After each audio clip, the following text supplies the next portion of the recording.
In primetime news this evening, he should go. Opposition calls for Prime Minister to resign over Integrity Commission report findings. But expert says certain elements of IC report not that alarming. And several persons injured in yet another road crash. Good evening and welcome to Primetime News. We are live both on air and also online at onespotmedia.com. I am Javon Keys. And a special welcome to our viewers on TVJ International in the Cayman Islands. I'm Janella Precious.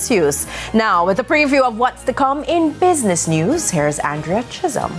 Well, Janella, it's a Wednesday, so we're going to have our latest fuel prices. Plus, a major company is expanding its fleet. That and more in the business day.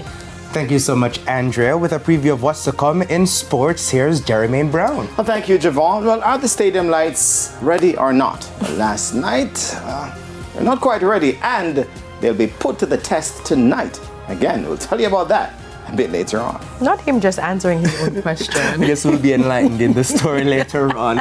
There's also sports commentary, E-Prime, and weather in this newscast. But before the break, the feedback question. And this evening we're asking this: what do you make of calls from the JLP and the PNP for the other side's leader or president to step down? Share those comments online at facebook.com/televisionjamaica and post on X at TVJ News Center.